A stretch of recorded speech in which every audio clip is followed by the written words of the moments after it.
अपने बालों को नीचे से आपकी जड़ से कुछ 1-1 इंच को आपको छोड़कर फिर आपको हाईलाइट करानी चाहिए, यदि हाईलाइट कराना चाहते हैं तो।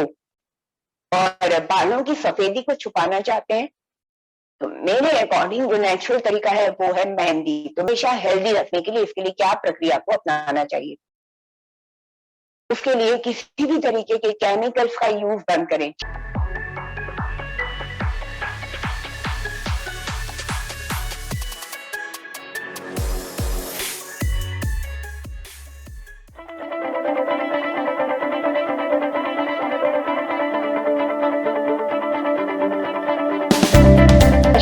वुमेन वेट लॉस एक्सपर्ट आप सभी का स्वागत करती हूँ।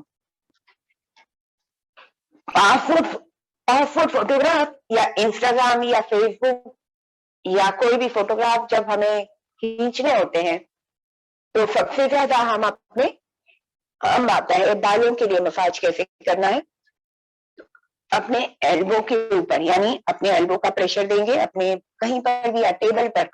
यदि आपने टेबल है आगे तो टेबल के ऊपर एल्बो को रख दीजिए। मैं अपने घुटने पर रखूंगी क्योंकि टेबल मेरे आगे नहीं है इस समय। यहां से शुरू करेंगे और टेम्पल तक उंगलियों को लेकर जाएंगे। आंखें बंद और टेम्पल तक उंगलियों को लेकर जाएं, आपके भवों के ऊपर से लेकर, और इसको यहाँ टेम्पल तक पांचों उंगलियों को आप यूज करेंगे और टेम्पल तक लेकर जाएंगे। जो प्रेशर है वो आपको आपकी एल्बो से लगाना है। आपको एल्बो मसाज चाहिए एक तरह से, तो अपने एल्बो को प्रेस करेंगे, सिर को नीचे लेकर आएंगे। सिर को नीचे लाइए आप, आपके हाथ वहीं रहेंगे, एल्बो आपका वहीं रहेगा। इसका प्रेशर देना है आपको और फिंगर से देना है और इसको प्रेस करते हुए आपको अपने टेम्पल तक ले जाना है। सिर आपको नीचे करना है, सिर आपको नीचे करना है, आपको हाथ ऊपर नहीं ले जाना है। एल्बो को कहीं पे टेबल पे अच्छे तरीके से टिका लीजिए और अपने माथे को नीचे की तरफ जब आप ले जाएंगे तो आप देखेंगे ये स्किन पूरा आपका पुल होता है और पीछे तक तो बहुत अच्छा ब्लड सर्कुलेशन के लिए मसाज। ये तो हुआ फ्रंट वाला हिस्सा, आपकी आंखों से भवों के ऊपर से लेकर आपके टेम्पल तक। अब इनको लीजिए आपके कान के ऊपर से लेकर टेम्पल तक, स्लो लीजिए इस तरीके से कानों से लेकर। और एल्बो पर अगर आपने टिका रखा है एल्बो को टेबल पे तो वैसे रख के कीजिए और ज्यादा इफेक्टिव। आपको सिर को नीचे लेना है, आपको एल्बो को ऊपर नहीं उठाना है, आपको एल्बो को सपोर्ट रखना है और प्रेशर और ताकत आपके एल्बो से लगेगी।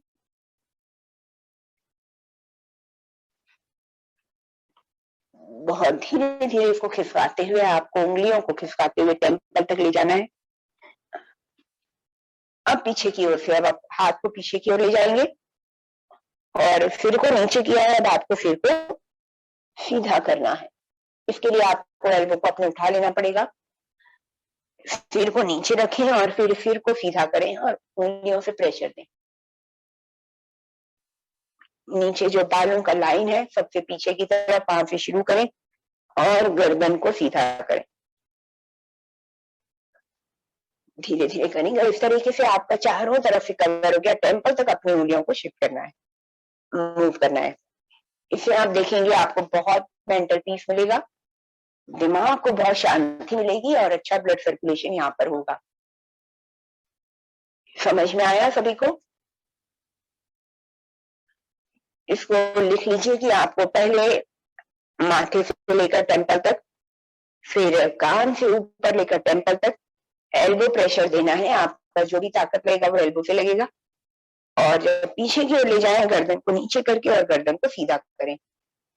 जो आपका बैक लाइन है बालों का, गर्दन से लेकर टेम्पल तक आपको मूव करना है अपनी उंगलियों को। और समझ में आया हो? बालों के लिए क्या करें, बालों को हमेशा हेल्दी रखने के लिए इसके लिए क्या प्रक्रिया को अपनाना चाहिए? उसके लिए किसी भी तरीके के केमिकल्स का यूज बंद करें। ठीक है, हाईलाइटिंग वगैरह आप कराते हैं, लेकिन कभी भी हाईलाइट भी अगर आप करवाएं तो अपने बालों को नीचे से आपकी जड़ से कुछ 1-1 इंच को आपको छोड़कर फिर आपको हाईलाइट करानी चाहिए, यदि हाईलाइट कराना चाहते हैं तो। और बालों की सफेदी को छुपाना चाहते हैं तो मेरे अकॉर्डिंग जो नेचुरल तरीका है वो है मेहंदी। तो मेहंदी से कई लोगों के बाल लाल हो जाते हैं, कई लोगों को लगता है कि उससे लाल हो जाते हैं। इसमें एक बड़ी अच्छी मेहंदी आती है जो कि नहीं आ रहा, किसी भी होम्योपैथी के सनी मेहंदी, सनी देओल या सनी लियोने, तो सनी मेहंदी उसका नाम है, और वो मेहंदी आपके बालों के टेक्सचर को भी अच्छा रखती है। मेहंदी हम लगाते हैं बालों को काला करने के लिए, तो उसका तरीका क्या है? एक्चुअली से बाल लाल हो जाते हैं, तो लेकिन काले बने उसके लिए क्या करना है, उसके लिए बताती हूँ। उसका नाम आप लोगों को या उसका जो फोटो है आप लोगों को भेज दूंगी, आपके आसपास किधर भी शॉप पे मिल जाएगी। उसको आपको भिगोना है रात को लोहे की कढ़ाई में। लोहे की कढ़ाई में तो सभी लोग भिगोते हैं, लेकिन उसके बावजूद भी बाल लाल रह जाते हैं, ऐसा क्यों? लोहे की कढ़ाई को अच्छी तरह से एक लोहे की कढ़ाई हमेशा अलग ही रखिए, जो कि मेहंदी को भिगोने के लिए अलग ही होनी चाहिए। और उसको थोड़ी सी बड़ी और चौड़ी लीजिए लोहे की कढ़ाई, और जब आप उसमें तरीका लिखा है कि आपको गर्म पानी के अंदर इसको भिगो देना है और रात को ढक के रख देना है। अब जो मेरी जो कढ़ाई है वो बहुत चौड़ी है और बड़ा उसका साइज है, और उसका जो अंदर का जो सरफेस है वो काफी बड़ा हिस्सा है। उसका जो पेस्ट है उसकी चारों तरफ, मैं दीवार के उसकी चारों तरफ उसको अच्छे तरीके से चिपका देती हूँ। उससे क्या होता है कि उसकी जो मेहंदी है वो अधिक मात्रा में ब्लैक हो जाती है, और सुबह जब मैं उठती हूँ लगाती हूँ तो हालांकि 9 बजे या 10 बजे, सैटरडे या छुट्टी वाले दिन, यानी कि सैटरडे या संडे के दौरान ही उसी दिन टाइम मिल पाता है मेहंदी लगाने का। तो सुबह जब मैं उठती हूँ, सुबह जल्दी उठ जाती हूँ, तो एक बार फिर से उसको फेंटती हूँ अर्ली मॉर्निंग, जिससे कि जो मेहंदी सरफेस पर लोहे के हिस्से से चिपकी रह जाती है, जितना ज्यादा हिस्सा उतना ही ज्यादा वो ब्लैक होती है। तो सुबह फिर फेंकती हूँ और फिर से उसको पूरी जो अंदर की जो सरफेस होती है उसकी दीवारों पर अच्छी तरीके से उसको चिपका देती हूँ, चारों तरफ उसको फिर से इस तरीके से फ्लैट कर देती हूँ, जिससे कि वो ज्यादा से ज्यादा मेहंदी को जो किनारी है, जो उसका कढ़ाई का अंदरूनी हिस्से पर टच ज्यादा हो। इस तरीके से 6-7 घंटे रात को भीग जाती है, और सुबह के 6 बजे जब मैं या 5:30 बजे उसको चलाती हूँ, एक बार फिर से उसको चला के उसको अच्छी तरह से अंदर के सरफेस पे फैला देती हूँ, जिससे कि ज्यादा से ज्यादा मेहंदी ब्लैक हो सके। और जो मेहंदी लगाने के लिए आती है वो मेहंदी लगा के रख देती है, उसके ऊपर जो पैक है मेहंदी, और उसके ऊपर जो शावर कैप है वो लगा के, और 2 बजे तक नहा लेती हूँ, यानी कि सिर धो लेती हूँ। तो जब मैं सिर धोती हूँ उस समय शैम्पू को अप्लाई नहीं करना चाहिए। जब आप मेहंदी धोते हैं तो शैम्पू का अप्लाई ना करें, और उस समय बालों को अच्छे तरीके से धोकर उस मेहंदी को निकाल कर पानी से ही केवल आपको धोना है, और कोई अच्छा सा कंडीशनर आपको लगाना है। लेकिन बहुत सारे लोगों ने जो ऐसे कंडीशनर को लगाते हैं जो आपके बालों को नरम करता है, वो कंडीशनर को कभी भी ना लगाएं, क्योंकि जो कंडीशनर आपके बालों के स्ट्रक्चर को सॉफ्ट कर देता है, नरम कर देता है, वो आपकी बालों की जड़ों को भी खराब कर देता है, और जड़ तक आपके बाल नरम हो जाते हैं। ना चाहते हुए आप सिर को नीचे करके भी आप कंडीशनर अप्लाई करें तो भी वो कंडीशनर आपकी बालों की जड़ों तक तो लग ही जाता है, और वो जड़ को कमजोर करता है, और ऐसे बाल ज्यादा टूटते हैं। तो जो भी कंडीशनर ये दावा करता है कि इससे आपके बाल सिल्की होते हैं, एग्जाम्पल के लिए डव डव मैंने खुद ने यूज किया था, और जब डव मैंने यूज किया मुझको 1 महीने में समझ में आ गया कि इससे तो मेरे भयंकर बाल, और जिससे बालों की जो लट होती थी वो पूरे के पूरे गुच्छों समेत उसके मोटे मोटे लटें मेरी गिरने लगी थी। तो मैं घबरा गई, तो मुझे लगा ओके ये मैंने चेंज किया है इसकी वजह से, क्योंकि उनका एडवर्टाइज देखकर तो मैं भी अट्रैक्ट हो गई। और डव का कंडीशनर तो और शैम्पू तो बहुत बेकार चीज है, जो सिल्की करता है, नरम करता है, चमकीला करता है, ये दावा करता है वो मत यूज कीजिए, क्योंकि बालों को आप जितना नेचुरल रखेंगे उतना ज्यादा अच्छा होगा। तो कंडीशनर वो यूज कीजिए। मैं अपना कंडीशनर मैं आपको केवल बताती हूँ, मैं रेवलॉन का कंडीशनर यूज करती हूँ, जो कि पीला वाला, जिसका रंग पीला है, बाकी शायद और भी रंगों में आते हैं, लेकिन मैं रेवलॉन का कंडीशनर यूज करती हूँ, और बालों को नीचे करके उसको हल्का हल्का सा टच कर देती हूँ, और जब मेहंदी को निकाल कर बालों को धोकर मेहंदी निकल जाती है, फिर मैं कंडीशनर लगाती हूँ, और फिर से धोकर फिर उसी दिन दोपहर को 2 से 3 बजे तक मैंने अपना सर धो लिया, कंडीशनर अप्लाई करके सर धो लिया, और फिर रात तक जब बाल सूख जाते हैं उसमें रात को मैं कोकोनट ऑयल, वो भी पैराशूट बिल्कुल प्लेन ऑयल होता है, किसी भी तरीके का कोई भी उसके अंदर हर्बल चीजें पकाया हुआ अगर तेल है तो उसको भी अवॉइड करें। जो नारियल का पैराशूट है मुझको वो हमेशा से सही लगा। जितने भी तेल मैंने बदले हैं तो मुझको मेरे बालों में को जल्दी से वो चीजें सूट नहीं हुई और मुझे उसका कोई भी फायदा दूसरे तेलों का नहीं दिखा। तो जितना नेचुरल और जितनी कम केमिकल्स या कम चीजों को आप इस्तेमाल करेंगे उतना ज्यादा आपको आपके बाल अच्छे रहेंगे। और तेल रात को लगा के, और तेल लगाने का तरीका, कई लोग क्या करते हैं सिर्फ थप थप थप थप ऊपर फेंक देते हैं और रगड़ देते हैं बड़े जोरों से और इस तरह से तेल लगा के उनका नहीं। हमेशा पहले बालों के मांग को निकालें इस तरीके से और उंगलियों से पोरों से अच्छे तरीके से बालों को लेकर और इसको धीरे धीरे पूरे बालों में अंदर जड़ों में उसको तेल को फैला दें और बड़े हल्के हाथों से आपको धीरे धीरे उंगलियों से उसकी मसाज करनी चाहिए। और फिर मोटा दांतों का कंघा होता है, एक कर्ली हेयर के लिए स्पेशल कोम्ब आता है, उस कोम्ब को आपको मुझे आज थोड़ा सा हेल्प लेनी पड़ेगी, मैं भूल गई वो कोम्ब भी एक बार जो रखा है वो दिखा दो, सॉरी। तो ये जो कोम्ब है उसे आपको तेल लगाए हुए बालों को अच्छे तरीके से आपको काटना है जिससे कि आपकी बालों की जड़ों तक वो तेल अच्छी तरह से लग जाता है। कोम्ब कीजिए तेल लगा के। और मोटा वाला कोम्ब आता है जो कि जो कर्ली हेयर के लिए होता है, जो कर्ल कराते हैं, पमिंग कराते हैं, उनकी हेयर के लिए स्पेशल कोम्ब होता है। वो मैं रोजमर्रा में यूज करती हूँ क्योंकि उससे बाल टूटते नहीं है।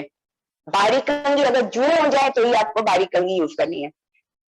जो कंघी या कंघा, आपको कंघी तो जू होने पर ही उसको निकालने के लिए बच्चों के लिए या कभी भी अगर जू हो जाए तो यूज होता है, अन्यथा आप हमेशा मोटा कंघा ही यूज करें। मेरे पास कई तरीके के इतने मोटे दांत वाले कंघे हैं और ये बिल्कुल भी उलझता नहीं है ये बालों में, और बहुत ही ये कीमती है, बहुत महंगा आता है एक्चुअली, दूसरे सस्ते कंघों से थोड़ा सा महंगा होता है। और इसकी जो लाइन होती है ना इसमें खुरदुरापन नहीं होता, क्योंकि अगर आपका कंघा अगर इसकी दांतों में खुरदुरापन है या बीच में से कोई कट है तो वो खींचेंगे तो बाल अटक के उसके आपके टूटेंगे। इसलिए कंघी बहुत, आपका कंघा बहुत मैटर करता है। कंघी नहीं कंघा यूज करें जिसके दांतों के बीच में इतना मोटा मोटा गैप हो और बड़े स्मूथ हो, कहीं पर भी अंदर आपके कोई इसमें दांतों के बीच में कट नहीं होना चाहिए। नहीं तो रोज एक एक दो दो बाल आप जितने स्ट्रोक बालों में कंघे के लगाएंगे हर बार उतने दो चार बाल कंघे की वजह से ही आपके टूटेंगे। इसको इस तरीके से आपको तेल लगा के कंघी कर लेनी है और रात को आपको सो जाना है और अगले दिन आपको शैम्पू करना है। शैम्पू कैसे करेंगे? शैम्पू कर जो मेरा तरीका है वो भी बताती हूँ। जब तेल लगाया हुआ है तो 3 बार शैम्पू करने की जरूरत पड़ती है कम से कम, तब तेल अच्छी तरह से निकलता है। उसमें भी मैं एक हर्बल पाउडर यूज करती हूँ, तेल को रिमूव भी करती हूँ। और जब मौसम बदलता है हर 3 महीने, यानी कि सर्दी से जब गर्मी आती है या मानसून की शुरुआत होती है, जब भी मौसम बदलता है तो हमेशा मुझे थोड़ी सी इचिंग फील होती है और ऐसा लगता है कि डैंड्रफ होने लगी है। बस मुझे उसी समय पे जब लगता है 3 महीने के अंतराल पर, ये मेरा कम से कम 3-4 सालों का ऑब्जर्वेशन है, मेरा अनुभव है। और आप भी इस तरह से नोटिस करेंगे तो आपको भी ऐसा ही लगेगा। वो जो हर्बल पाउडर है उसका नाम है सिल्क एंड शाइन। सिल्क यानी जो सिल्क का कपड़ा होता है, सिल्क एंड शाइन करके ये उसका नाम है। उसका भी फोटो आप लोगों को अगर चाहिए तो मैं आप लोगों को फॉरवर्ड कर दूंगी आपके ग्रुप पर, हमारे 90 डेज वालों के। और उसको थोड़ा सा उस पाउडर को पेस्ट बनाकर पहले तो मैं शैम्पू से बाल को तीन बार उस बार में बाल धोती हूँ, जब मैं तेल के बाल धोती हूँ तब केवल ये प्रक्रिया केवल उसी दिन होती है स्पेशल। तो पहला वाला जो बहुत सारा तेल होता है उसको निकालने के लिए सबसे पहले शैम्पू करती हूँ, और वो भी पिंक वाला सनसिल्क पिंक। मैंने सारे शैम्पू ट्राई करके दे लिए और जो पिंक है, सनसिल्क पिंक है, वो आपके बालों को अच्छी मतलब रियल में सफाई करता है, गंदगी को निकालता है। वो बाकी अगरम सगरम उसके साथ में बातें नहीं है, वो डैमेज नहीं करता बाल को। तो सबसे पहले सनसिल्क पिंक लगा के मैं अच्छी तरह से अपने तेल को निकालती हूँ। ये पहला राउंड हुआ। फिर सेकेंड राउंड जब वो शैम्पू निकाल लेती हूँ। फिर सेकेंड राउंड होता है, वो जो मैंने सिल्क एंड शाइन पाउडर लिया है, उसको पानी में गाढ़ा पेस्ट बनाया कटोरी में डालकर, उसको मैं लगाकर अच्छे तरीके से उसको उंगलियों से अंदर तक मसाज करती हूँ। तो कम से कम 3 से 4 महीने तक जिसको भी आपके घर में डैंड्रफ हो या बाल बहुत चिपचिपे रहते हो तो उनके लिए भी अच्छा है। ये जो पाउडर है, ये शैम्पू जो सूखा पाउडर है, थोड़ा सा बाल को ड्राई करता है, लेकिन जब इसलिए इसको कम लगाना है। लेकिन जिनके बाल ऑयली हैं, चिपचिपे हैं, वो इसको हर महीने में एक बार यूज कर सकते हैं। उससे आपके थोड़े से बाल ड्राई हो जाते हैं, टेक्सचर बहुत अच्छा आता है उससे। और दूसरा, जिनके बाल ड्राई है उनको तो केवल 2-3 महीने में ही उनको एक बार यूज करना है, लेकिन उससे पूरा जितना भी डैंड्रफ है वो आपका पूरा निकल जाता है। कम से कम 3-4 महीने तक बिना कोई केमिकल का शैम्पू यूज किए हुए जो अंदर का जो स्कैल्प है वो एकदम क्लीन और साफ और चमकीला हो जाता है और हर तरह का डैंड्रफ उसमें निकल जाएगा। तो पहला राउंड शैम्पू का, दूसरा पाउडर का, हर्बल पाउडर का राउंड होता है जो कि सिल्क एंड शाइन, और तीसरा राउंड होता है फिर से शैम्पू का, जो कि इस पाउडर को निकालने के लिए जरूरी है। तो पहला वाला राउंड तेल को निकालने के लिए, दूसरा राउंड स्किन को साफ करने के लिए हर्बल पाउडर का, और तीसरा वाला फिर से शैम्पू का राउंड होता है पाउडर को रिमूव करने के लिए। इस तरीके से बाल अच्छे तरीके से साफ हो जाते हैं, तेल भी निकल जाता है, मेहंदी भी जो भी बची खुची है वो भी निकल गई, और साथ ही आप देखेंगे बाल इतने सुंदर और चमकीले और घने।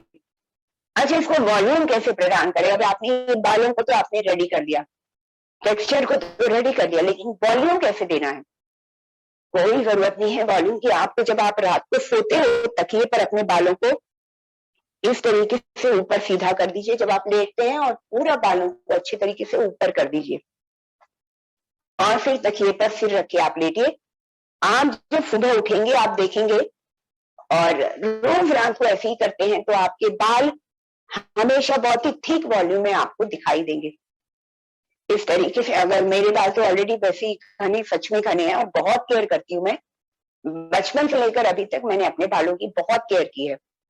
और रेगुलर ऑयलिंग, हफ्ते में कोशिश रहती है कि हफ्ते में एक बार तो ऑयलिंग कर लूं, लेकिन सुबह की क्लास लेने की वजह से बड़ा कभी कभी मुश्किल हो जाता है।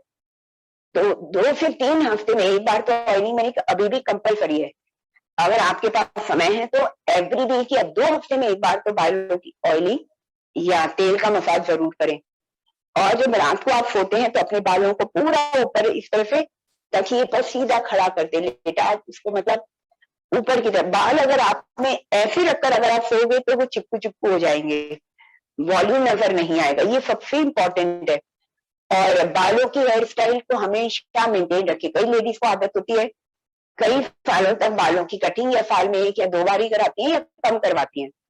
ठीक है, साल में आप 2 बार करवाइए, बाल छोटे नहीं करने तो कम से कम जो उसके एंड होते हैं, जो स्प्लिट्स होते हैं या एंड होते हैं, उसको हमेशा थोड़ा सा छटाई उसकी कराते रहिए। यानी जो छोटी छोटी कटिंग होती है वो 2 से 3 महीने के भीतर आप कराते रहिए। इससे बालों की ग्रोथ भी आपकी अच्छी होती है।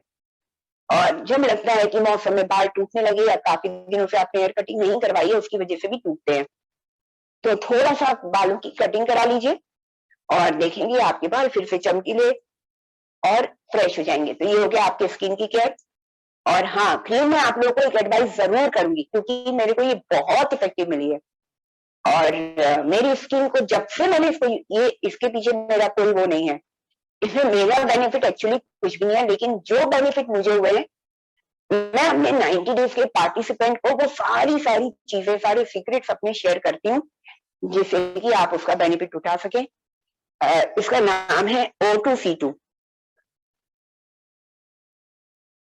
ये शेरिल की क्रीम है, हालांकि महंगी आती है, काफी महंगी है, लेकिन नहाने के बाद सुबह जब मैं वर्कआउट करती हूँ क्योंकि 2 बार नहाना पड़ता है और ये क्रीम बहुत मतलब काफी कॉस्टली होती है, तो सुबह मैं यूज करती हूँ कोई नॉर्मल सा मॉइस्चराइजर जब मैं अपनी क्लास में आपके सामने आती हूँ, क्योंकि फिर से मुझे 2 घंटे के बाद फिर से मुझे नहाना होता है।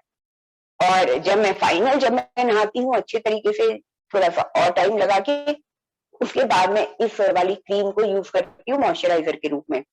और ये आपकी स्किन के ऊपर इतना अच्छा ग्लो देती है और रिंकल्स की जो ओर्स होते हैं उसको भी टाइट करने में हेल्प करती है। क्योंकि कुछ साल पहले तक मेरे को स्किन का कुछ हेल्थ, हम कहाँ गए थे, बैंकॉक और थाईलैंड, जब हम घूमने गए थे हॉलीडेज पर, तो वहां के जो लोकल वेजिटेरियन, जो सी फूड था, वेजिटेरियन वो कहते हैं सी वेज करके, वो पता नहीं अजीब अजीब तरीके के वो कुछ कीड़े टाइप थे, और जिसको मैंने सी वेजिटेबल नाम से बहुत अच्छे से पेट भर के खाया। बाद में तो पता चला कि वो ऐसे कीड़े होते हैं जो समुंदर के अंदर बॉल के ऊपर चिपके होते हैं, उसको सी वेजिटेबल बोलते हैं वो लोग। गलती से मैंने कुछ अजीब अजीब सी नॉनवेज चीजें गलती से खा ली, हालांकि मैं नॉनवेज नहीं खाती हूँ, और एगिटेरियन, मैं एग तक ही केवल लेती हूँ, नॉन वेज में नहीं लेती। और उसकी वजह से मेरे स्किन के ऊपर बहुत सारे वो हो गए थे, उसके साइड इफेक्ट हो गए थे। तो कभी भी कहीं विदेश में जाएं तो नई चीज को ट्राई करने के पहले, और जो एशियन, ईस्टर्न एशियन कंट्रीज है, वहां पे आपको पता नहीं होता, वो वेजिटेबल नाम पे कुछ भी सर्व कर देते हैं। तो मेरे से भी वही गलती हो गई, और मुझे उसको भयंकर एलर्जी मुझे स्किन पर हो गई थी, और जिसका ट्रीटमेंट मुझे 2 से 3 साल लेना पड़ा, और मेरे पोर्स बहुत ओपन हो गए थे उस ट्रीटमेंट की वजह से। हालांकि लिया तो बहुत अच्छे डॉक्टर से ही था, और उन्होंने मेडिसिन दिया था, हाँ, एंटीबायोटिक मुझे 1 से 1.5 साल लेना पड़ा उस एलर्जी को ठीक करने के लिए। और तब मुझे फिर ये क्रीम के बारे में पता चला, और इस क्रीम को, एलर्जी तो बिल्कुल ठीक हो गई, हालांकि पूरा 1 साल 1.5 साल लंबा ट्रीटमेंट चला, एलर्जी क्योर हो गई थी, लेकिन ओपन पोर्स हो गया था, स्किन की चमक बिल्कुल चली गई थी, और इसकी वजह से मुझे बहुत बेनिफिट मिला, मेरी स्किन वापस से पहले जैसी हो गई। तो इसलिए आप लोग को एडवाइस कर रही हूँ, O2C2 आप इसको देख सकते हो, ऑनलाइन मिल जाती है, ये ऑनलाइन रीजनेबल है, और बाकी जो आप शॉप में शायद ये महंगी पड़ती है, और शायद ऑनलाइन ये थोड़ी रीजनेबल पड़ती है।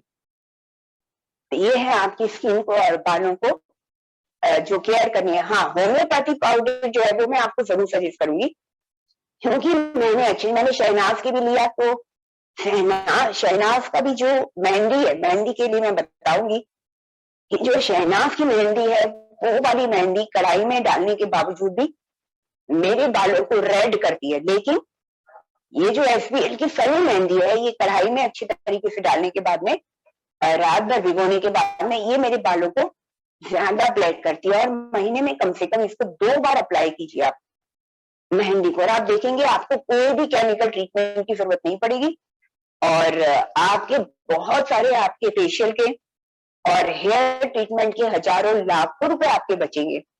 बालों की रंगत इससे खूबसूरत होती है, ब्लैक और हल्के से गोल्डन हो जाते हैं, और साथ ही बालों का टेक्सचर बहुत सुधर जाता है, चमक बढ़ जाती है, और जो बालों को केयर करने का तरीका आप बताएं, आप देखेंगे इससे आपका वॉल्यूम भी आपको दिखाई देगा बालों में, और बीच बीच में कटिंग भी जरूर कराते रहिए। मुझे जो एक्सप्लेन करना था वो मैंने कर दिया। Love you all.